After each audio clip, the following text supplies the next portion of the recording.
Donald Trump says Russian leader Vladimir Putin warned him that he would seek revenge for Ukraine's stunning drone attack on Moscow's bomber fleet, adding that the Russian leader was not ready for any immediate peace. And Putin had earlier appeared to rule out a ceasefire or any direct talks with Ukraine. In a post on social media, Trump said that him and Putin talked in a call that lasted an hour and 15 minutes. The US president said that Putin did say, and he said it very strongly, that he will have to respond to the recent attack on the Russian airfields. Now, the Kremlin described the call as positive and productive, adding that Trump had told Putin that Washington was not informed in advance about the drone strikes. Just ahead of the call, Putin had ruled out any comprehensive ceasefire with Ukraine. Putin warned that Kiev would exploit any fighting pause to rapidly rearm and strengthen its military position.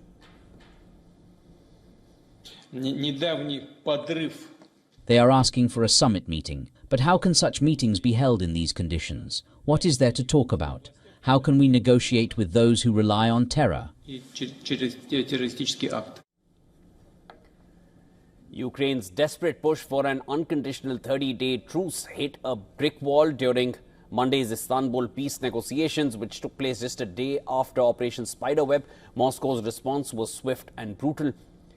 Russia demands that Ukraine completely withdraw from 4 eastern and southern regions that Moscow claims as its own territory now, something Ukraine is not ready to abide with. Putin exploded over the weekend attacks on Russian border infrastructure, including a bridge strike that derailed a train and killed 7 people, which Russia deems as a terrorist attack. The Russian president accused Ukraine of orchestrating these terrorist operations specifically to thwart the negotiation process.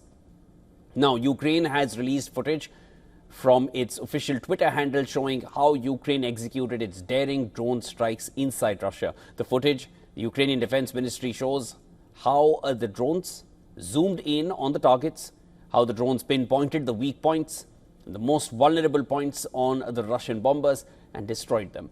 Ukraine's operation targeted 4 key air bases and claims to have destroyed around 40 heavy bombers by smuggling trucks of first-person view drones, FPV drones, deep inside Russia. Among the destroyed planes were also rare Russian A-50 spy planes, which were damaged in Ukraine's Operation Spiderweb.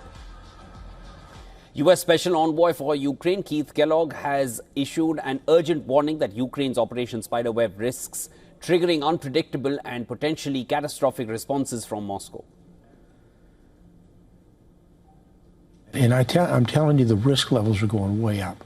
I mean, what happened this weekend, people have to understand in the national security space, when you attack an opponent's part of their national survival system, which is their triad, the nuclear triad, that means your risk level goes up because you don't know what the other side's going to do.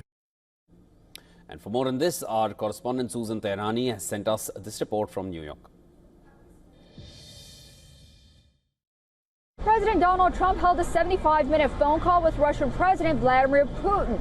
During the conversation, Putin expressed strong intent to retaliate against Ukraine for recent drone strikes that damaged Russian airfields and destroyed several strategic bombers. Trump described the discussions as being quote-unquote good, but acknowledged that it would not lead to immediate peace between Russia and Ukraine. The leaders also addressed Iran's nuclear ambitions, agreeing that Iran must not acquire nuclear weapons and discussing potential diplomatic efforts to prevent escalation. Susan Tehrani reporting from New York for WION World is One.